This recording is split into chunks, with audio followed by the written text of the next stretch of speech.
सत्ता का महासंग्राम देख रहे हैं आप। नमस्कार, आपके साथ मैं हूं लावनी विनीत और बहुत विशेष होता जा रहा है ये सत्ता का महासंग्राम। इन चेहरों को तो अब पहचान ही रहे हैं आप। ये चेहरे दरअसल उस राज्य के चेहरे हैं जहां पर इस वक्त सियासी भूचाल मचा हुआ है, जहां पर सत्ता का ये महासंग्राम किसे महाविजेता बनाएगा इसे लेकर आंकड़ों का खेल चल रहा है।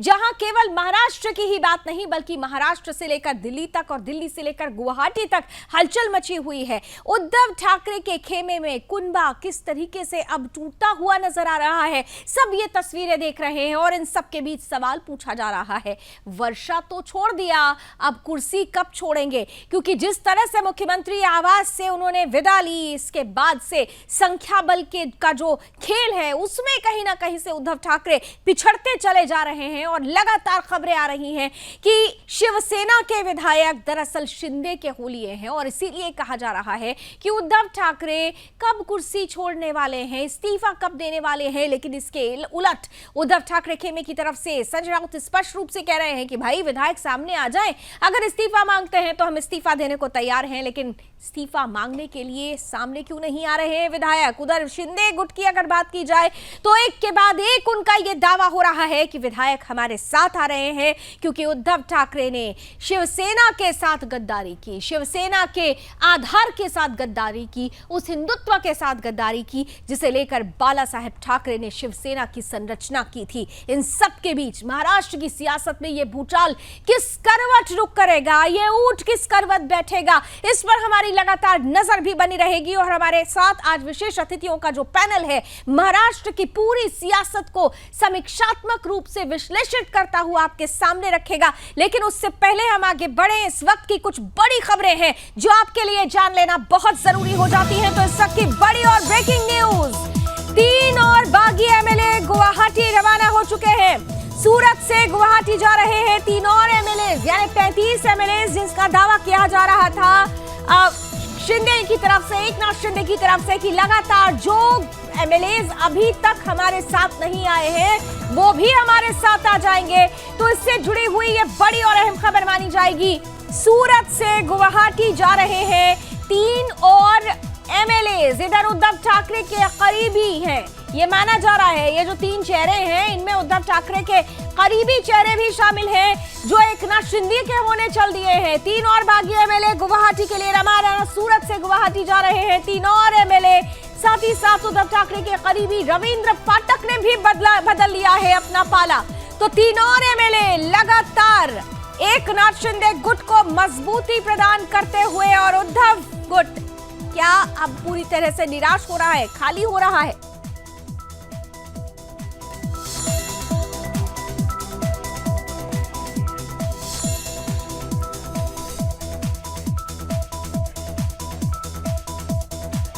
तो इसी के साथ एक और बड़ी खबर का सीधे जरा सर इस वक्त की जो बड़ी खबरें हैं एक बार जरा देख लेते हैं जल्दी जल्दी और फिर चलते हैं अपने अतिथियों के पास। एक और विधायक गुवाहाटी के लिए रवाना हो रहे हैं। शिंदे के समर्थन में एमएलए गीता जैन भी गुवाहाटी रवाना हो रही है। लीजिए, अभी 3 थे, यानी ये मान लिया जाए अभी हम जब अपने सहयोगियों के साथ जोड़ेंगे तो उनसे भी जरा कंफर्म करेंगे कि ये 3 ही हैं या फिर 3+1 यानी 4 हो चुके हैं। और इन सबके बीच धीरे धीरे कुनबा खाली होता जा रहा है। एक और विधायक गुवाहाटी के लिए रवाना हो रहे हैं। शिंदे के समर्थन में एमएलए गीता जैन भी गुवाहाटी के लिए रवाना हो रही है। एक के बाद एक ये संकट के बादल, और इस संकट में महाविकास आघाड़ी गठबंधन क्या टूटने वाला है, क्योंकि एमवीए गठबंधन से बाहर हो सकती है एनसीपी। सूत्र ये भी कह रहे हैं, ये बहुत बड़ी खबर हो जाती है ऐसे समय में जब शरद पवार ने कहा कि हम टूटेंगे नहीं, हम साथ रहेंगे, लेकिन अब सूत्र ये कह रहे हैं कि महाविकास आघाड़ी से अलग हो सकती है एनसीपी। और इन सब के बीच 5 बजे का वक्त था जब कांग्रेस की भी बड़े लीडर्स की बड़ी मीटिंग थी। उस मीटिंग में क्या कुछ तय हुआ इस पर भी नजर बनी हुई है, क्योंकि ये बैठक अब भी जारी है। और कुल मिलाकर अगर देखें तो धीरे धीरे न केवल महाविकास आघाड़ी कमजोर पड़ रही है बल्कि शिवसेना भी कमजोर पड़ती हुई नजर आ रही है। और अगर ऐसी परिस्थिति है तो महाराष्ट्र के क्या अब बड़े चेहरे बदलने वाले हैं। महाराष्ट्र में वो निर्णायक मोड़ आ चुका है जहां पर भारतीय जनता पार्टी एक बार फिर से कमबैक करती हुई नजर आ रही है। ये तमाम सवाल और इन्हीं सवालों के साथ आइए सीधे अब लिए चलते हैं आपको अपने अतिथियों के पास। इस वक्त हमारे साथ बड़े राजनीतिक विश्लेषकों का एक बड़ा पैनल हमारे साथ जुड़ रहा है। आइए सीधे लिए चलते हैं। कुल मिलाकर अगर देखें तो जो स्थिति बनी हुई है वो स्थिति महाराष्ट्र के लिए महाराष्ट्र की सत्ता पर काबिज उद्धव ठाकरे की सरकार के लिए, महाविकास आघाड़ी के लिए उनकी गाड़ी को रोकती हुई नजर आ रही है। टूट एक तरफ खुद शिवसेना में, दूसरी तरफ एनसीपी का सूत्र ये कह रहे हैं कि एनसीपी भी अगर अलग हो रही है। उधर संजय राउत जो स्टेटमेंट देते हैं कि अगर सामने आकर विधायक कह दें तो हम महाविकास आघाड़ी से अलग हो जाएंगे। उधर कांग्रेस की तरफ से नाना पटोले साहब अगर ये कहते हैं कि डिप्टी सीएम हमारी सुनते नहीं थे, तो ये जो महाविकास आघाड़ी की सरकार थी, क्या 2.5 सालों तक कहने को तो सरकार में रहना था, सत्ता में रहना था, गठबंधन कर लिया था, लेकिन इस गठबंधन में कई ऐसी गांठें थीं जो अब पब्लिक प्लेटफॉर्म पर महाराष्ट्र की जनता के सामने धीरे धीरे आ रही हैं। मन के अंदर चल रही हलचल एक एक कर सामने आ रही है। इन सब के बीच खबर यह कि शिंदे गुट को मजबूत करने के लिए जो एमएलएज अभी उद्धव ठाकरे के साथ थे, उनमें से भी कई टूटकर गुवाहाटी का रुख कर चुके हैं।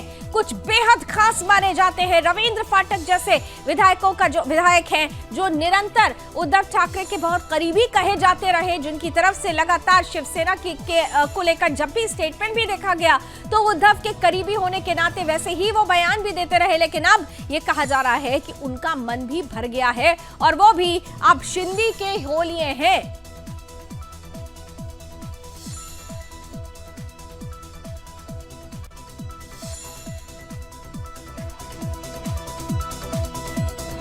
और आइए अब चलते हैं सीधे अपने मेहमानों के पास। हमारे साथ इस वक्त आज खास तौर से जुड़ रहे हैं राजनीतिक विश्लेषकों का एक बड़ा पैनल हमारे साथ है। इस वक्त मैं स्वागत करना चाहती हूं। हमारे साथ जुड़ रहे हैं, मैं स्क्रीन पर देख पा रही हूं, जाने माने राजनीतिक विश्लेषक हैं प्रेम कुमार जी, बहुत स्वागत। साथ ही साथ राजनीतिक विश्लेषक के रूप में आज हमारे साथ अविनाश जी भी इस पैनल का हिस्सा है, बहुत स्वागत। साथ ही साथ हम रमेश ठाकुर जी को भी देख पा रहे हैं, जाने माने राजनीतिक विश्लेषक हैं और सामना से भी जुड़ चुके हैं, बहुत बहुत स्वागत। और मेरी सहयोगी स्नेहल जोशी भी इस वक्त जुड़ चुकी है, जो निरंतर इस पूरे घटना चक्र पर नजर बनाए हुए हैं। मैं आप तीनों के साथ शुरुआत करूं उससे पहले स्नेहल के पास जाना चाहूंगी क्योंकि स्नेहल, जो महाराष्ट्र में गतिविधि हो रही है इस वक्त, घटना चक्र हर 10 मिनट में बदल रहा है।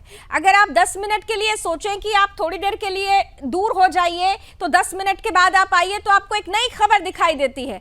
महाराष्ट्र में पल पल बदलती तस्वीरों के बीच खबर ये आ रही है कि एक तरफ तो 2 ऐसे विधायक जो शिंदे गुट के साथ थे, उन्होंने गुवाहाटी से मुंबई के लिए उड़ान भरी, और 3 ऐसे विधायक जो उद्धव ठाकरे के साथ थे, उन्होंने अब सूरत से गुवाहाटी की तरफ उड़ान भर दी है।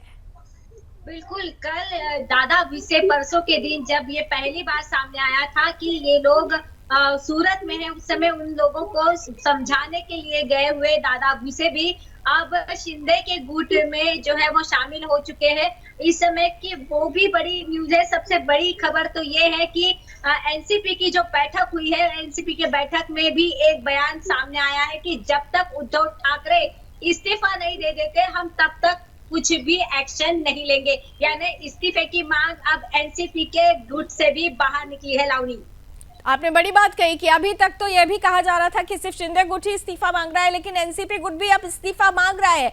क्या ये इसकी परिणति तो नहीं है? क्योंकि थोड़ी देर पहले हम सुन रहे थे कि एनसीपी पर भी, खासतौर से डिप्टी सीएम पर यह आरोप लगाया जा रहा था कि वो बहुत भेदभाव करते थे।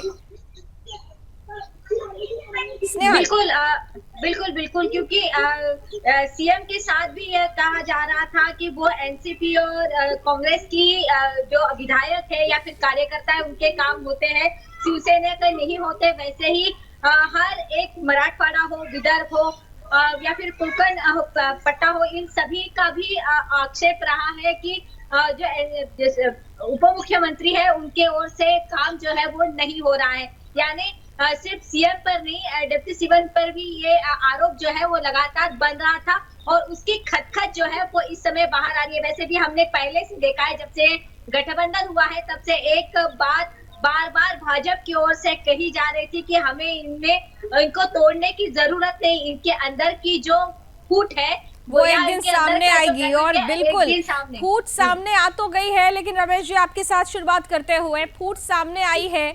महाविकास आघाड़ी की गाड़ी अब लग रहा है कि पूरी तरह से रुक जाएगी, लेकिन ये तो सरकार जाना था।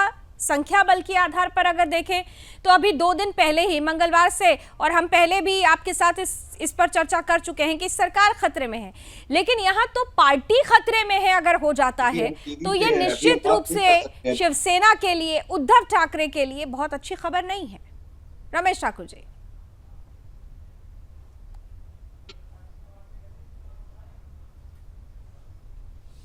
रमेश जी की आवाज मौका नहीं है जी। रमेश जी आप प्लीज दोबारा, हाँ बिल्कुल, आप प्लीज कंटिन्यू करें। मैं कह रहा हूँ देखिए, ये पॉलिटिकल पार्टियों में पहले बार कोई ड्रामा नहीं हो रहा है कि कोई पार्टी खतरे में पड़ी है, कोई सरकार खतरे में पड़ी है। इससे पहले आरजेडी के साथ में हुआ, जेडीयू के साथ में हुआ, कांग्रेस कई बार टूटी है, और शिवसेना भी इससे पहले छगन भुजबल हो गए, और उसके बाद में प्रेम शुक्ला और नारायण राणे, कई सारे लोग निकलते जाते रहे। लेकिन हाँ, यहाँ पे शिवसेना कुछ चीजें समझ नहीं पाई थी कि उनके साथ में क्या हो रहा, क्योंकि ये जो है वो स्क्रिप्ट पूरी की तरह यहाँ दिल्ली में लिखी जा रही थी, और वहां पे मोहरे बिसात उनके बिल्कुल तैयार हो गए थे कि कब कहाँ कैसे चोट करना है। वो जब उनको मौका मिला तो इस बार उन्होंने शिवसेना से ही ऐसे एक बंदे को पकड़ा जो अंदर खाने कहीं ना कहीं रुष्ट थे, पार्टी से नाराज थे, सरकार से नाराज थे, उद्धव ठाकरे से नाराज थे। क्योंकि इससे पहले भारतीय जनता पार्टी 3 बार कोशिश कर चुकी है, ये तीसरी दफा है। इससे पहले 2 बार और कोशिश कर चुकी थी, किसी तरीके से हमारी सरकार बने, नहीं बन पाई। लेकिन अंततोगत्वा मुझे लग रहा अब सफल होती हुई दिखाई दे रही है। देखिए, नंबर गेम की जहां पे बात आ जाएगी, वहां पे अभी की जो मौजूदा स्थिति है उसमें शिवसेना अगाड़ी सरकार पिछड़ जाएगी, उसमें नंबर गेम पूरा नहीं कर पाएंगे। लेकिन इस बार भारतीय जनता पार्टी, वो जो पिछली बार उन्होंने करा था 2019 में, बहुत जल्दबाजी में एक विधायकों की एक सूची बनाई, सबके साइन करवाए और उठा के राज्यपाल भगत सिंह कोश्यारी को रातों रात अंधेरे में उनको पेश कर दी।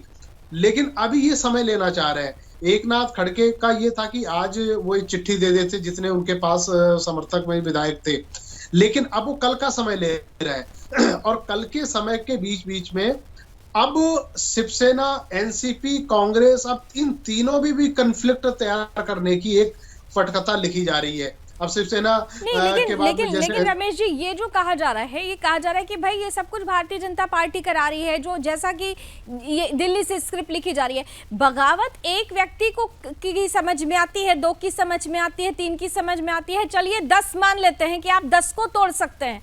लेकिन अगर आधे से भी ज्यादा अगर पूरी तरह से बगावत कर दें और मुद्दा हिंदुत्व का हो, इसके बाद एनसीपी खेमे से भी कुछ वैसे ही सुर निकलकर सामने आने लगे, तब क्या फिर ये आरोप जायज होता है कि किसी एक अमुक पार्टी के द्वारा ये सारा कुछ दिल्ली से कराया गया?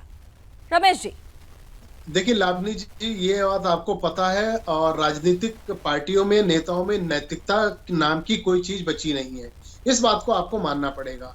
जब ये कोई विधायक चुन के आता है तो उनको जब ऑफर दिया जाता है मंत्री संतरी पद का, तो वो अपनी बनी बनाई पार्टी को कभी भी छोड़ सकता है और किस सूरत में छोड़ सकता है, और वो ये नहीं देखेगा उनको विधायक बनाने के पीछे उनकी क्या भूमिका रही और कैसे वे बने। एकनाथ खड़गे का आप पूरा इतिहास उठा के देखो, एक चपरासी से लेके, ड्राइवर से लेके, पानी पिलाने से लेके, घर परिवार में वो स्थिति नहीं थी जो उनको शिवसेना ने दिया। बाला साहब ठाकरे ने उनको दिया मान सम्मान, मंत्री। तो उस मान सम्मान के लिए तो वो निरंतर ये कह रहे हैं ना कि मैं सच्चा शिव सैनिक हूं, मैं बाला साहब ठाकरे के लिए ही, उनकी पार्टी को बचाने के लिए ही ये कदम उठा रहा हूं, क्योंकि बाला साहब ने जिस आधार पर पार्टी खड़ी की वो आधार ही हिल रहा है।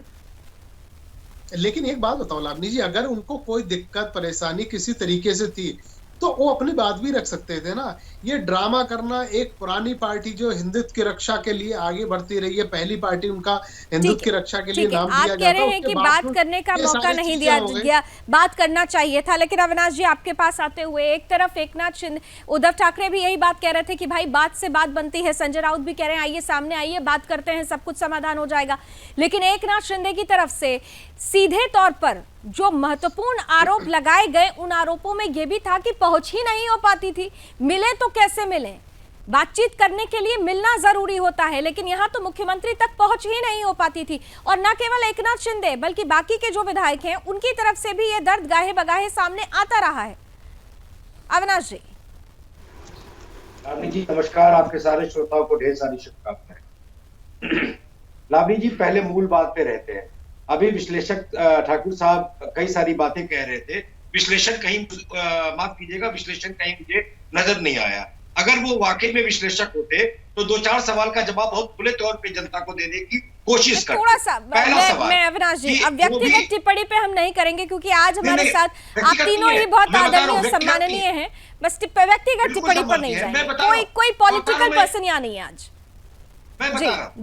देखिए मैं यहीं से शुरुआत करूंगा कि जिस नैतिकता की बात कर रहे थे ठाकुर साहब, तब नैतिकता कहां चली गई थी जब शिवसेना ने मोदी जी का पोस्टर लगा करके सारी सीट जीतने के बाद वो एनसीपी और कांग्रेस के साथ चली गई। नैतिकता का सवाल तो तब आना चाहिए था।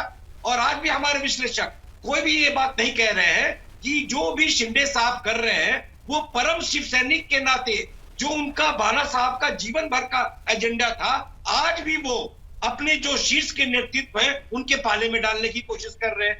क्या डिमांड है उनका? वो सिर्फ एक बात कह रहे हैं कि भाई जिसके दम पे इलेक्शन लड़ा, जिस हिंदुत्व के दम पे इलेक्शन लड़ा, उस हिंदुत्व को वापस चले जाओ। और अगर ये बात वो कह रहे हैं तो कौन सी नैतिकता का भाव है? हाँ, इसके अलावा जो बाकी बातें जो जुड़ी हुई है कि वो चीफ मिनिस्टर मिलते नहीं थे और ये नहीं होता था, वो नहीं होता था, तो कभी भी 3 पहिए की गाड़ी जब चलेगी तो वो तो डामाडोल रहेगी। और इसी से ऊब करके और संजय राउत की जो चुभने वाली जो भाषाएं हैं और जो ये जो हिंदुत्व के ऊपर जो इन्होंने अपने आप को न्यूट्रल कर लिया था, चाहे वो पालघर का साधु का हत्या हो, चाहे वो लाउड स्पीकर का मामला हो, चाहे वो 370 का विरोध हो, चाहे वो सीए कानून का विरोध हो, हर मामले में उद्धव ठाकरे बिल्कुल बाला साहब ठाकरे के विरुद्ध जा रहे थे।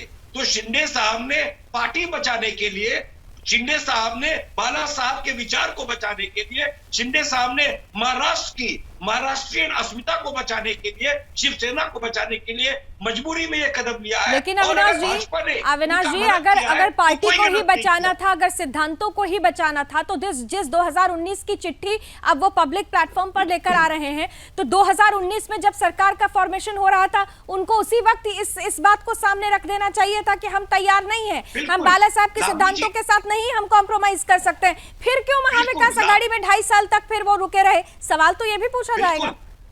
बिल्कुल पूछना चाहिए। तो जवाब इसका ये है कि जब ये सरकार टूटी थी, जब ओरिजिनल सरकार जब ये टूटी थी भाजपा के साथ, सीएम हमें वादा किया गया था, हो गया 2.5 साल पूरा। शिंदे साहब अपना जगह वापस मांग रहे हैं, भाजपा का जगह वापस मांग रहे हैं, हिंदुत्व वापस मांग रहे हैं। और जब इनकी चाल जब देख लिया कि 2.5 साल में उगाही के अलावा और कुछ नहीं हुआ उस सरकार में, तो कुछ होकर के कम से कम जनता के बीच अब जाने वाला जो व्यक्ति होगा वो जो आधार है उस पे वापस आएगा। भरोसा, और हिंदुत्व भी जनता, जब भी जनता का नाम लिया जाता है प्रेम कुमार जी, जनता मतलब विश्वास, जनता मतलब भरोसा।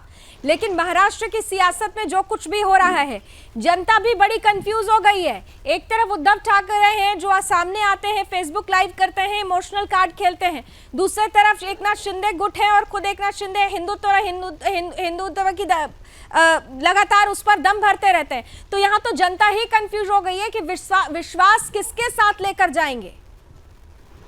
घर छोड़ते हैं और सीएमशिप नहीं छोड़ते हैं। ठीक है अविनाश जी, मैं प्रेम जी से जरा कमेंट लेना चाहती हूँ। प्रेम जी।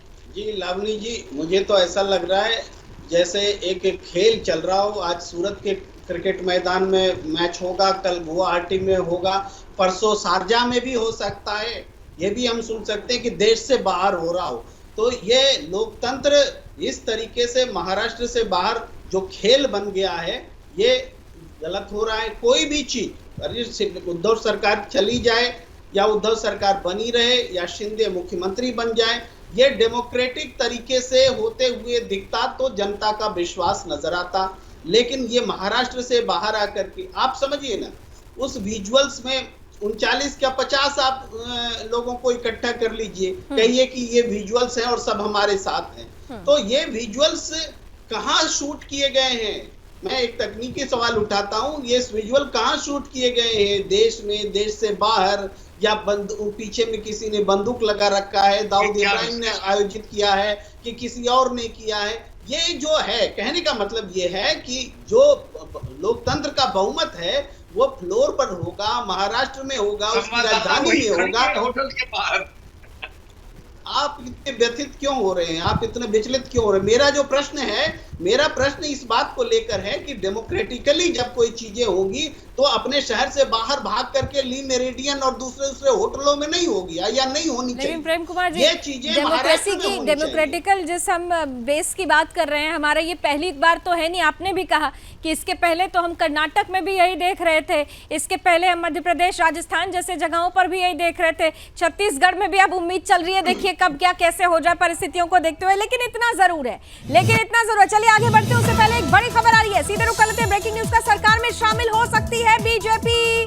सूत्रों के हवाले से खबर आ रही है, बीजेपी के पास बहुमत का आंकड़ा है। एकनाथ शिंदे पहले ही कह चुके हैं सरकार बन सकती है बीजेपी की, क्योंकि शिंदे लगातार ये कह रहे हैं कि बीजेपी के साथ सरकार बना ले शिवसेना से। इसीलिए वो उद्धव ठाकरे से इसीलिए नाराज है क्योंकि हिंदुत्व का आधार कमजोर किया गया। महाविकास आघाड़ी में उन पार्टियों को शामिल किया गया जिनका हिंदुत्व से दूर दूर तक कोई नाता नहीं था, और इसीलिए जो आंकड़ों का खेल है वो आंकड़े इस ओर इशारा कर रहे हैं कि सरकार में शामिल अब बीजेपी हो सकती है। एकनाथ शिंदे पहले ही से क्लियर कर चुके हैं। और इन सबके बीच कुछ रिएक्शंस भी हमारे बीच आ चुके हैं। ये फटाफट जरा कुछ रिएक्शंस देख लेते हैं, फिर चलते हैं अपने मेहमानों के पास। मुझे विश्वास है 20 या 25 तक तो विधायक हमारे साथ आ जाएंगे जी, कूद कर आ जाएंगे, कूद कर। अच्छा, आपने देखा दो विधायकों की कहानी, जोर जबरदस्ती से लेकर गए, हमारा उनके साथ कम्युनिकेशन हो रहा है। आए लीगल बैटल भी चलेगा। बहुत बड़ी गलती लोगों ने की है, उनकी सदस्यता खतरे में है वो लोगों की, अब उनको मालूम नहीं। दूसरी बात है, अगर वो चाहते हैं कि महाविकास आघाड़ी से हमको बाहर जाना है तो ये बहाना है। ये बात अब हमारे सामने आकर भी कह सकते हो। यहाँ से भागकर किसी स्टेट में जाते हो, बीजेपी आपका कब्जा लेती है, ईडी सीबीआई का डराकर धमकाकर, हाँ, आपके ऊपर बंदूकें लगाकर हमारे खिलाफ लेटर लिखवाती है। ये जो है उससे शिवसेना न झुकने वाली है न डरने वाली है। ज्यादा से ज्यादा क्या होगा भाई, सत्ता जाएगी, हाँ, और क्या होगा, वापस सत्ता आएगी। अच्छा डिसीजन जो महाराष्ट्र स्टेट के लिए होगा वो डिसीजन वहाँ के हमारे लीडर देवेंद्र जी डेफिनेटली ले लेंगे। मैं तो बोल रहा हूँ कि भारतीय जनता पार्टी की सत्ता हर एक राज्य में आना चाहिए और देश में फिर से एक बार मोदी सरकार आने के लिए भारतीय जनता पार्टी के कार्यकर्ता हमेशा के लिए काम करेंगे। देखो, हमारी एकदम क्लियर है स्ट्रैटेजी कि शिवसेना के अंतर्गत का यह मामला है, और जब शिवसेना के अंतर्गत का मामला है, जब मुख्यमंत्री जी ने वर्षा बंगला छोड़ के चले गए हैं, तो हमारी भूमिका स्पष्ट थी, क्योंकि हम तो सत्ता में शामिल होने का नहीं, हमें जो मैंडेट मिला था अपोजिशन में रहने का मिला था। लेकिन अंधेरे की सरकार जब गिरी, और अंधेरे की सरकार गिरने के बाद उद्धव जी हो या शरद पवार जी हो, हमारे नेता सोनिया जी से मिली, और मिलने के बाद एक कॉमन मिनिमम प्रोग्राम के आधार पर महाराष्ट्र में ये सत्ता स्थापित हुई, और उसके साथ इस महाविकास आघाड़ी सरकार में हम लोग शामिल हुए। तो जो उनके पार्टी अंतर्गत जो सत्ता संघर्ष शुरू हो गया है उसमें हम महाविकास आघाड़ी के साथ है। अगर मुख्यमंत्री जी को नहीं रहना है और दूसरे किसी उनके पार्टी के किसी को बनाना है तो उनकी सोच है, और हम महाविकास आघाड़ी, हम बीजेपी को सत्ता से रोकने के लिए हम उनके साथ हैं। हमें बहुत सत्ता का लालच है, ऐसा कोई भूमिका नहीं। तो सत्ता में रहने का लालच नहीं है ये कह रहे हैं, लेकिन सत्ता में रहने के लिए ही क्या कुछ किया गया था ये भी हमने देखा था। आइए एक बार फिर से अपने अतिथियों के पास चलते हुए मैं तीनों वरिष्ठ पत्रकारों और राजनीतिक विश्लेषकों के पास जाऊं। उससे पहले स्नेहल हमारे साथ क्योंकि लगातार बनी हुई है। स्नेहल, संजय राउत ये कह रहे हैं कि अभी देखिए एक एक करके अभी कूद कर आएंगे हमारे पास। ये जो बार बार स्टेटमेंट दिया जा रहा है और उद्धव ठाकरे का इस्तीफा ना देना, क्योंकि एक तरफ उन्होंने वर्षा छोड़ दिया, मुख्यमंत्री आवास छोड़ दिया, लेकिन कुर्सी नहीं छोड़ रहे हैं, यही एक सवाल खड़ा करता है कि आखिर किस मैजिक का इंतजार कर रहे हैं वो। बिल्कुल लावनी, क्योंकि लगातार जो बात हो रही है उसमें वो बार बार कह रहे हैं, मतलब डे वन से वो कंफर्म है कि सभी विधायक जो है वो हमारे संपर्क में है, वो वापस आएंगे, गढ़ छोड़ के आएंगे। कुछ देर पहले इसी सभी चर्चा की वजह से अगर कोई बाहर भी निकलता है, कुछ टहलने भी जाता है या फिर कुछ भी कोई उसे काम हो, तो इसलिए भी कहा जाता था कि अगर वो शिंदे के ग्रुप से बाहर निकले तो शायद कहीं मुंबई वापस तो नहीं आ रहे। यानी एक संभ्रम वाली स्थिति इसी स्टेटमेंट की वजह से बन रही है। लेकिन अब दादा विसे हो, रविंद्र फाटक हो, इन जैसे बड़े दिग्गज और सच्चे शिवसैनिक भी अगर वापस जा रहे हैं, छोड़ के जा रहे हैं, ऐसे में एक संभ्रम स्थिति तो बनती है। लेकिन हम कह सकते हैं कि जो पहला हिंदुत्व का मुद्दा है और हिंदुत्व के मुद्दे को लेकर अगर छोड़ी है पार्टी इन लोगों ने, तो वही उन्होंने पहला एक जो शुरू में जो कहा था कि जो उन्होंने हमें विश्वास दिलाया था, हमें जो वचन दिया था, वो वचन तोड़ दिया। तो वचन तोड़ने का ये सिला है। ये भी कहा जा रहा है कि हम एक और कोई वचन देने के पहले, छोड़ने के पहले कुछ एक स्थिति, शांतिपूर्ण स्थिति बनाने का भी एक प्रयास किया जा रहा है। सबसे साथ बात करने की भी कोशिश की है, सबके साथ बात करने की कोशिश। और कहीं ना कहीं से रमेश ठाकुर जी, किस मैजिक का इंतजार हो रहा है? क्योंकि नंबर्स अगर देखें तो 13 थे, 13 में से भी अभी हमने शुरू में ही देखा कि 3 और रवाना हो गए हैं अब शिंदे गुट की तरफ। उधर शिंदे साहब अब ये दावा कर रहे हैं कि देखिए अब बस बहुत जल्दी, हालांकि कल 7 बजे से लेकर अब देखिए 7 बजने वाले हैं, 24 घंटे हो चुका है, हम तो उस प्रेस कॉन्फ्रेंस का इंतजार कर रहे हैं जिसके बारे में कल ही कहा गया था कि एकनाथ शिंदे एक प्रेस कॉन्फ्रेंस करेंगे, बट अभी तक कोई प्रेस कॉन्फ्रेंस हुई नहीं है। इस वक्त एक बड़ी खबर और आ रही है, मुंबई से दिल्ली के लिए रवाना हुए हैं फडणवीस। लीजिए एक और बड़ी बात, दिल्ली आ रहे हैं फडणवीस, हाईकमान से मिलने की संभावना। मुंबई से दिल्ली के लिए रवाना हुए फडणवीस, यानी मुंबई में सरकार बननी है, कैसे बननी है, क्या करना है, चेहरे कैसे तय कर लिए जाए। फडणवीस मुंबई से देवेंद्र फडणवीस अब दिल्ली के लिए रवाना हो चुके हैं, हाईकमान से मिलने की पूरी संभावना है। इसके पहले अगर आपको याद हो कि दिल्ली में ही खास तौर से गृह मंत्री अमित शाह की अध्यक्षता में एक महत्वपूर्ण बड़ी बैठक हुई थी और भूपेंद्र यादव जी को बाकायदा पर्यवेक्षक के रूप में भूपेंद्र यादव को भेजने की भी बात हुई थी महाराष्ट्र, लेकिन तब तक वो गतिविधि आगे नहीं बढ़ पाई थी। लेकिन अब जब देवेंद्र फडणवीस मुंबई से दिल्ली के लिए रवाना हो रहे हैं तो क्या सब कुछ क्लियर हो चुका है? जल्दी से रमेश ठाकुर जी इसी पर एक कमेंट, सब कुछ क्लियर? बीजेपी की सरकार, अगली सरकार महाराष्ट्र में, या फिर जिस मैजिक की बात अभी मैं कर रही थी कि उद्धव ठाकरे को अभी भी कुछ इंतजार है? नहीं, इंतजार है अभी, थोड़ी सी पिक्चर अभी बाकी है, इंटरवल्स खत्म हो गया, इंटरवल के बाद की चीजें, काफी चीजें हैं, सस्पेंस वाली चीजें हैं। देखिए ये जो सारे जितने विधायक उनकी घेराबंदी एकनाथ खड़गे ने की हुई है, ये जब बाहर आएंगे, जब ये छूटेंगे, एक बंधक से जब छूटेंगे तो कई चीजें क्लियर हो जाएंगी। कल एक उनका विधायक निकल के आता है, उनको किस तरीके से प्रताड़ित किया जाता, क्या की चीजें की जाती, वो सारी चीजें सामने आ गई।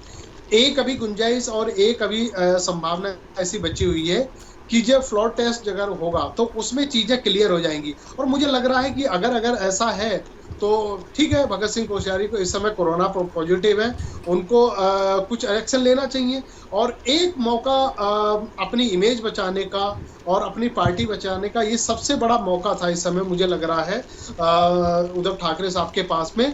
ये विधानसभा भंग कर सकते थे, क्योंकि देखो एक सीएम के पास एक विशेषाधिकार होता है, जब चीजें बिखरती हुई दिखाई देती हैं कि कुछ भी नहीं बचा हुआ तो उसके बाद में यही एक चारा बचता है। तो विधानसभा भंग करने के लिए तो कल जब बात आई थी तो एनसीपी की तरफ से ही आपको याद होगा कि शरद पवार जी ने कह दिया था कि नहीं, ऐसी कोई परिस्थिति ही नहीं बनेगी, तो विधानसभा भंग करने की तो कोई स्थिति ही नहीं बनती है।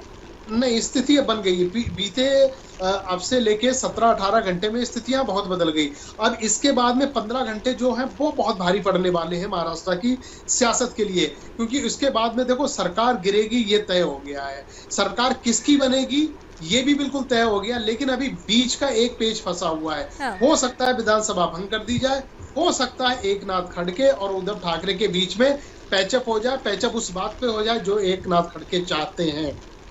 ठीक है, लेकिन तकनीकी रूप से प्रेम कुमार जी क्या ये संभव है? इसलिए क्योंकि अगर देखें तो जो स्थिति अभी बनी हुई है, जब महाविकास आघाड़ी का फॉर्मेशन हुआ था, जब ये गठबंधन हुआ था, तब शिव सैनिकों की संख्या 55 थी और अगर उद्धव ठाकरे को चुना गया था तो उसमें वो आधार 55 भी था, लेकिन अब तो 55 है ही नहीं। तो उस लिहाज से क्या उद्धव ठाकरे के पास ये अधिकार अब रह जाएगा कि वो पूरी तरह से भंग कर दें, जैसा कि रमेश ठाकुर जी कह रहे हैं? प्रेम कुमार जी,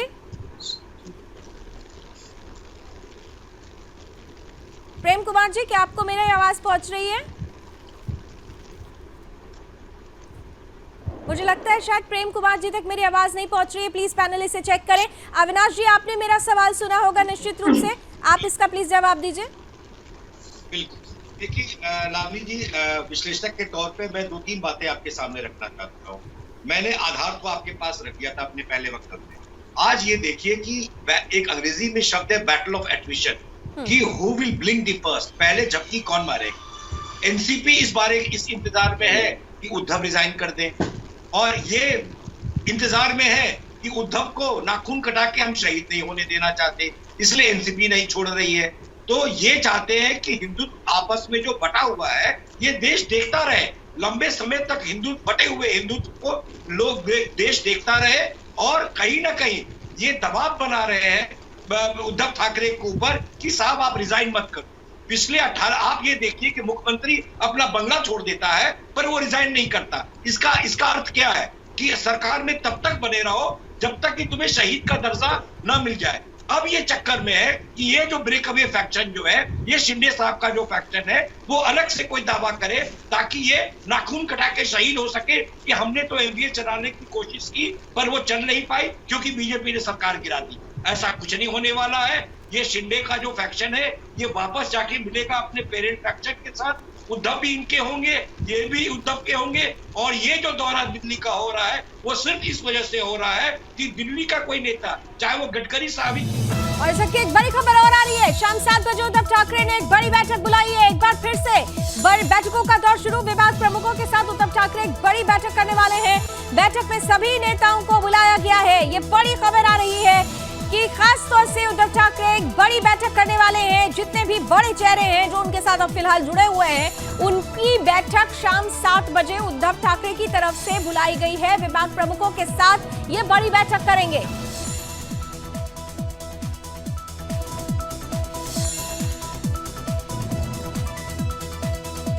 तो बैठकों का दौर भी शुरू हो जाएगा। और अविनाश जी जो बात कह रहे थे, प्रेम जी, जी 10 सेकंड में प्लीज कंप्लीट करें। जी। ये जो दिल्ली का दौरा हो रहा है फडणवीस जी का, वो इस वजह से हो रहा है ताकि बाला साहब के बेटे को एक तरजीह दी जाए। कहीं न कहीं नितिन गडकरी बीच में आएंगे, वो सुलह सफाई कराएंगे, और भाजपा और सेना की जो ओरिजिनल सरकार बननी थी आज से 2.5 साल पहले, वो अब 2.5 साल के बाद बनेगी और भाजपा का सीएम होगा, जैसा ये पहले डिसाइडेड था। लेकिन ये प्रेम कुमार जी, अभी आप मुझे सुन पा रहे हैं? आपको मेरी आवाज पहुंच रही है? तो लेकिन ये जो परिस्थिति, जैसा कि अविनाश जी कह रहे हैं, ये परिस्थिति तो 2.5 साल पहले की परिस्थिति थी, और आज की जब परिस्थिति की बात करें तो जिस मन मुटाव की वजह से ये सब कुछ हो रहा है, क्या वो हम कहते हैं ना कि दोस्ती थी, खटास हो गई है, मिलनी हो पाएगी या नहीं हो पाएगी? क्योंकि यहाँ पर कोई क्लियर नहीं है। अगर इतना सब कुछ हो रहा है, अभी तक उद्धव ठाकरे बार बार यही कह रहे हैं कि हमारा जो स्टैंड था वही स्टैंड है, तो फिर जो बातें अविनाश जी कह रहे हैं कि नितिन गडकरी जी का इंटरफेरेंस हो सकता है, फिर तमाम तरीके से मिली हो जाएगी, वही सरकार बनेगी, क्या ये पॉसिबिलिटी है? चलिए अविनाश जी की बात से शुरू करते हैं कि अविनाश जी को उम्मीद है कि शिंदे उद्धव के हो जाएंगे, उद्धव शिंदे के हो जाएंगे, सब एक हो जाएंगे और बीजेपी के साथ मिलकर के सरकार बन जाएगी, सब ठीक हो जाएगा। तो सब ठीक हो जाएगा। इनको 370 पर उनका रुख भी अच्छा लगने लगेगा। मॉब लिंचिंग वाली घटना भी ये भुला देंगे। जितने भी हिंदुत्व विरोधी बातें ये कह रहे थे उनका इल्जाम सब बीजेपी की देखिए बर्दाश्त नहीं कर पा रहे, सुन नहीं पा रहे। उनकी शादी सुन लीजिए ना, राहुल गांधी जो पूछताछ कर रही है उसका क्या होगा, और जो चाइनीज के साथ डांस कर रहे थे। एक सेकंड अविनाश जी एक मिनट उनकी बात सुन लेते हैं, वो क्या कहना चाह रहे हैं सुन लेते हैं उनकी बात पहले सुन लेते हैं।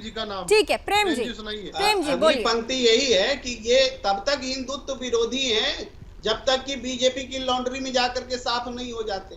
बीजेपी के साथ मिल करके अगर उसी दिन सरकार बना लेते तो बहुत अच्छे थे। एक सेकंड अविनाश प्लीज, एक सेकंड मैं आप ही के पास आऊंगी, एक सेकंड।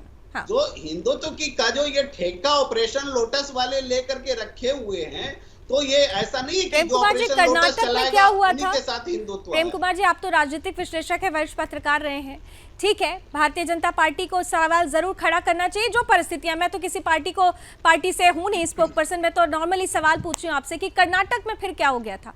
कर्नाटक में भी तो यही हुआ था ना, कुमार स्वामी को आगे कर दिया, पीछे से बड़ा चेहरा भी धीरे से उनका हो लिया था। तो ये परिस्थिति तो जी थोड़ा पहले जाइए तो उत्तराखंड में, ऐसे बहुत सारे प्रदेश हैं जहां पर कि भारतीय जनता पार्टी पर ये इल्जाम है कि उसने या तो खरीद फरोख्त करके सरकारें गिराई हैं, बनाई हैं, अल्पमत की सरकार को बहुमत में भी बदला है, जो बहुमत की सरकार है उनको भी गिराई है। तो ये सारी चीजें बीजेपी ने ऑपरेशन लोटस इसीलिए तो कहा जाता है। मैंने क्या कहा नहीं तो केवल बीजेपी क्यों, ये तो हमारे राजनीतिक इतिहास रहा है, सभी पार्टियां इस हमाम में सब नंगे हैं सर, इस हमाम में सब नंगे हैं। सवाल ये है, और सवाल ये है कि अगर हिंदुत्व की बात होती है, सवाल ये है प्रेम कुमार जी कि अगर बाला साहब ठाकरे की शिवसेना, जिसका आधारभूत संरचना ही हिंदुत्व पर टिका हुआ था, उसी के आधार पर ये पार्टी आगे बढ़ी थी, अगर एकनाथ शिंदे ये बात कहते हैं तो फिर गलत क्या है?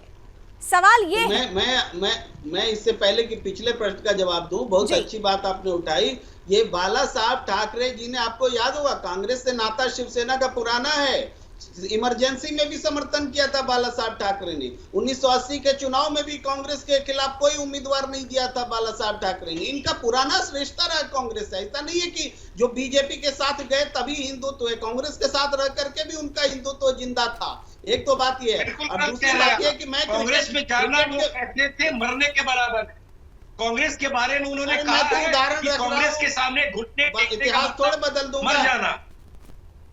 मैं इतिहास थोड़े बदल दूंगा। आपके लिए हो सकता है कांग्रेस जाना मर जाना, लेकिन बाला साहब ठाकरे के साथ नहीं था। बाला साहब ठाकरे ने इमरजेंसी का भी समर्थन किया था, 1980 के चुनाव में कांग्रेस का समर्थन किया था। सब इतिहास है, हमने नहीं बनाया इतिहास, बाला साहब ठाकरे जी की शिवसेना का इतिहास है ये। तो वर्तमान की शिवसेना, चलिए आप इतिहास की बात करें, वर्तमान की शिवसेना का भी तो एक इतिहास होगा। जब आज की तारीख निकल जाएगी तब ये भी एक इतिहास बनेगा, और आज का इतिहास ये कह रहा है कि शिवसेना फंसी हुई है, पशुपेश में आ चुकी है। चलिए, एक बैठक खत्म हुई एनसीपी की, अजित पवार साहब डेप्युटी सीएम क्या कुछ कह रहे हैं, जल्दी से सुनते हैं। सर्व विधान परिषदेचे, विधानसभेचे आमदार, आघाडी सरकारमधले राष्ट्रवादीचे सगळे मंत्री, राज्यमंत्री आणि आमच्या सगळ्या सेलचे अध्यक्ष आणि खासदार, राज्यसभा, लोकसभा, काही जण व्हीसीवर होते आणि काही जण समक्ष इथं उपस्थित होते। फक्त 2 आमदार येऊ शकले नाही, त्यांच्या मतदारसंघामध्ये सहकाराच्या निवडणुका आशुतोष काळे आणि दिलीप मोहिते तो एक सहकाराच्या दौऱ्यावर गेलेले आहेत बँकेच्या। बाकीचे सगळे आमदार उपस्थित होते, खासदार उपस्थित होते आणि पदाधिकारी पण सगळे उपस्थित होते। आता सध्या महाराष्ट्रामध्ये जो काही राजकीय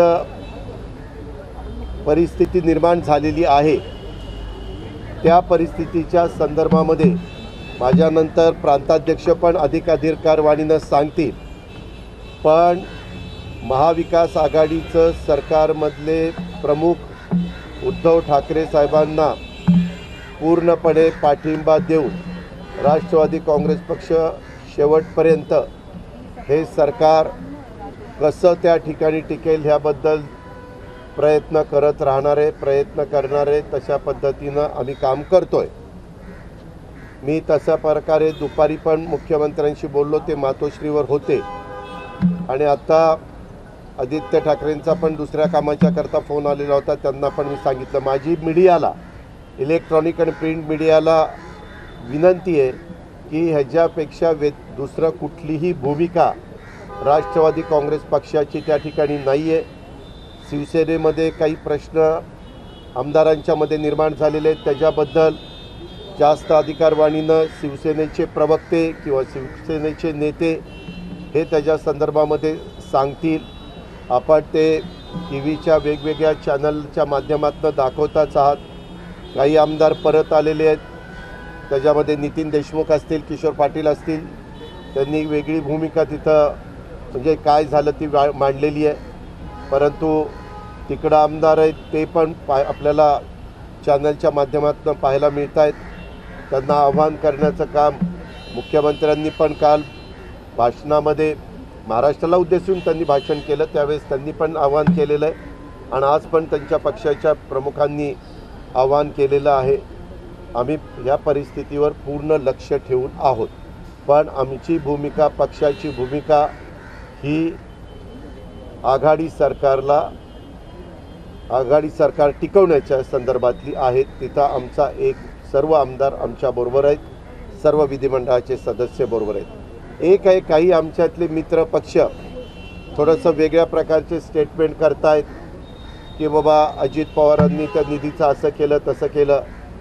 मला महाराष्ट्रातल्या तमाम जनतेलाही सांगायचं आहे, मीडिया आपल्यालाही सांगायचं आहे, सरकार 2.5 वर्षापूर्वी अस्तित्वात आलं त्यावेळेस 36 पालकमंत्री हे वेगवेगळ्या जिल्ह्याचे आपण नेमतो. त्याच्यात 1/3 काँग्रेसचे नेमले, 1/3 शिवसेनेचे नेमले, 1/3 राष्ट्रवादीचे नेमले. त्यांना निधी देत असताना गेल्या 2.5 वर्षात कुठंही निधीला काटछाट केली नाही. जो अर्थसंकल्पामध्ये मंजूर करण्यात आलेला होता तो आमदार निधी, डोंगरी विकास निधी आणि ह्या निधी आपल्या DPCचा निधी हा सगळा दिला आहे. परंतु कशा पद्धतीनं त्यांनी तसं वक्तव्य केलं मला माहिती नाही, परंतु मी कधी दुजाभाव केला नाही. उलट मी सगळ्यांना विकास कामामध्ये मदत करण्याची भूमिका हीच माझी असते. हे आपण पण पाहिलेलं आहे. अनेकदा मी 8:30-9लाच ऑफिसला येऊन बसतो आणि जेवढे काही मिटिंगच्या माध्यमातून किंवा इतर बाबतीमध्ये चर्चा करून प्रश्न सोडवता येतील तो सोडवण्याचं काम मी करत असतो. वास्तविक त्यांनी असं चॅनलला जाऊन बोलण्यापेक्षा जर आमची एकत्रपणे ज्यावेळेस अशोक चव्हाण साहेब, बाळासाहेब थोरात, जयंत पाटील, मी असे आणि शिवसेनेचे काही प्रमुख आम्ही एकत्रपणे चर्चा करत असतो त्यावेळेस सांगितलं असतं तर तिथल्या तिथं गैरसमज दूर झाले असते.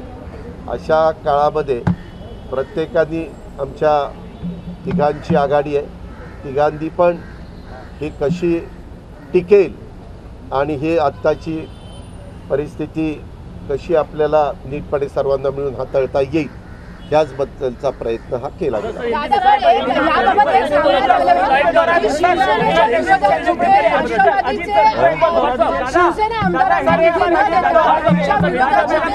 राष्ट्रवादीचे होते त्यांना निधी देण्यात आला, अजित पवारांनी आम्हाला दिला का सुरुवातीच्या काळामध्ये 170 आमदारांच्या पाठिंब्यावर हे सरकार अस्तित्वात आलं. हे अस्तित्वात आलं त्याच्यात पवारसाहेबांनी पुढाकार घेतला होता. पवारसाहेबांनी सांगितलं होतं उद्धव ठाकरे साहेब ह्या पक्षाचे ह्या सरकारचे प्रमुख म्हणून राहतील आणि त्यांच्या नेतृत्वाखाली सगळ्यांनी काम करायचं. जो मतदारसंघ ज्या पक्षाच्या वतीनं जो आमदार निवडून आलेला आहे त्यांच्या मतदारसंघामध्ये त्यांना आपण डिस्टर्ब करायचं नाही आणि अशाच पद्धतीनं आम्ही भूमिका त्या ठिकाणी घेतलेली होती. एखाद्या ठिकाणी काही भागात बाबा आमदार आलाय हा एका पक्षाचा आलाय आणि तिथली नगरपालिका मात्र दुसऱ्या पक्षाचे, नगराध्यक्ष दुसऱ्या पक्षाचा आहे. तिथं थोडंसं काही घडलं असेल परंतु कटाक्षाने त्याच्यात आमदाराला कुठं त्रास होऊ नये याचबद्दलचा प्रयत्न हा करण्यात आलेला आहे. हे मी अतिशय स्पष्टपणे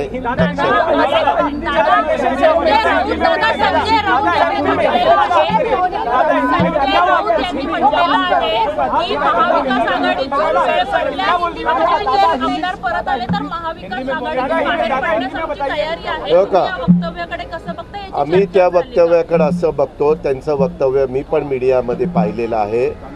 त्यांच्या नेतृत्वाखाली त्या पक्षाच्या आम्ही सरकारमध्ये गेलेलो आहे. शेवटी ते सरकार टिकवण्याची जबाबदारी आमच्या तिन्ही पक्षाची आहे.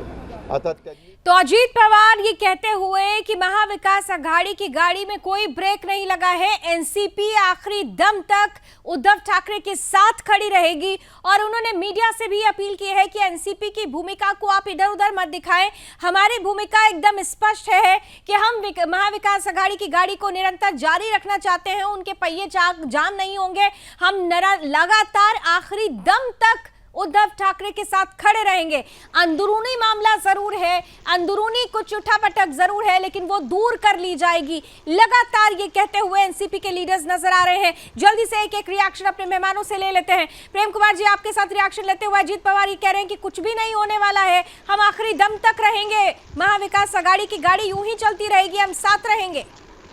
बिल्कुल हमें आश्चर्य हो रहा था जब मीडिया में इस तरह की खबर दिखाई जा रही थी कि वो समर्थन वापसी ले सकते हैं सूत्र कल से। तो मैं सुबह से देख रहा था कि उद्धव ठाकरे इस्तीफा दे सकते हैं सूत्र, लेकिन रात हो गई कहीं मुझे इस्तीफा अभी तक कल भी नहीं मिला और आज तक भी नहीं देखने को मिला। कहने का मतलब सूत्रों के हवाले से इतनी खबरें आ रही हैं कि समझ में नहीं आ रहा। अब है कि जो स्ट्रैटेजी चल रही है कि तब तक बंधक बना के रखो प्रदेश से बाहर जब तक कि परिवर्तन ना हो जाए। और मैंने पहले भी कहा है कई जगहों पर कि वर्चुअली गला घोटने की कोशिश की जा सकती है, क्योंकि राज्यपाल जो है कोरोना संक्रमित है और बाहर से उनको विजुअली समर्थन लेने देने की कोशिश की जा सकती है, जो लोकतंत्र का गला घोटने जैसा होगा। ठीक है अविनाश जी, आपका रिएक्शन। देखिए ये तो बहुत ही मैंने तो आपको पिछली बार बोला कि उनको शहीद नहीं होने देंगे, वो कभी भी महाविकास आघाड़ी को नहीं छोड़ेंगे। वो मजबूर करेंगे उद्धव ठाकरे को रिजाइन करने के लिए, ताकि जब ये जनता में जा सके तो ये कह सके कि देखिए सरकार चलाने की हमने कोशिश की, एनसीपी और कांग्रेस बोलेगी हमें तो धोखा हिंदुत्व वालों ने दिया, अब आप ये देख लीजिए क्या वोट किसको देंगे। आप वोट किसको देंगे? हिंदुत्व को बदनाम कर रहे हैं। और जी ठीक है, यानी अपने अपने एजेंडे के तहत फिर से पार्टियां चल रही हैं, लेकिन स्नेहा जल्दी से महाराष्ट्र की जनता के बीच भी आप जा रही हैं, जल्दी से उनके मन की बात क्या समझ पाई? जनता कंफ्यूजन में है या समझ रही कि सब कुछ ऑल इज वेल हो जाएगा धीरे धीरे? स्थिति से निकलते निकलते बाहर आ चुकी है। हालांकि परिस्थिति बदल चुकी है, बिगड़ चुकी है, लेकिन जनता के मन में इस समय भारतीय जनता पार्टी को लेके एक पॉजिटिव वातावरण बनते आ रहा है, क्योंकि हमने देखा है कि पिछले चुनाव जो हुआ था उसमें बड़ी पार्टी के रूप में भारतीय जनता पार्टी ही उभर कर आई थी, लेकिन सरकार नहीं बना पा रही थी। तो लोग यहाँ पर पार्टी देने की बात करें, अगर पार्टी जीत कर आती है, ठीक है, आप कह रही हैं कि जनता पार्टी देने की बात कर रही है, लेकिन यहाँ तो अभी पार्टी बचाने के ही लाले पड़ रहे हैं। सवाल यही है कि आखिर जो परिस्थितियां बनी है, क्या ये एक स्वस्थ लोकतंत्र के लिए वाकई सही है? ये नजीर हम हर बार ऐसी परिस्थितियां देखते हैं और हर बार ये कहते हैं कि उदाहरण अच्छा होना चाहिए, लेकिन इस महाराष्ट्र की सियासत में क्या उदाहरण सामने आएगा वक्त बताएगा। लेकिन आज अभी हमारे पास वक्त इतना ही है। थैंक यू सो मच हमारे सभी मेहमानों को हमारे साथ जुड़ने के लिए। कुल मिलाकर महाराष्ट्र की सियासत में भूचाल मचा हुआ है। एनसीपी ने क्लियर कर दिया है कि वो लास्ट मोमेंट तक उद्धव ठाकरे के साथ रहेगी, और उधर कांग्रेस ने भी मीटिंग की है, लेकिन मीटिंग में अभी निकल करके आया है, इसकी जानकारी अभी तक सामने नहीं आ पाई है। उधर यह भी कहा जा रहा है कि उद्धव ठाकरे अब से कुछ देर के बाद ही अपने जिला स्तरीय नेताओं के साथ, विभाग प्रमुखों के साथ बैठक करने वाले हैं। क्या कुछ निर्णय लिए जाते हैं, और उधर एकनाथ शिंदे की प्रेस कॉन्फ्रेंस का भी इंतजार है कि क्या अब सरकार बनाने के लिए वो आगे आएंगे। दिल्ली से मुंबई से दिल्ली रवाना हो चुके हैं फडणवीस। क्या कुछ होता रहेगा, सब पर हमारी नजर। फिलहाल सत्ता के महासंग्राम में अभी बस इतना ही। एक छोटे से ब्रेक के बाद भी खबरें जारी है, बने रहिए सुदर्शन न्यूज के साथ। जय हिंद।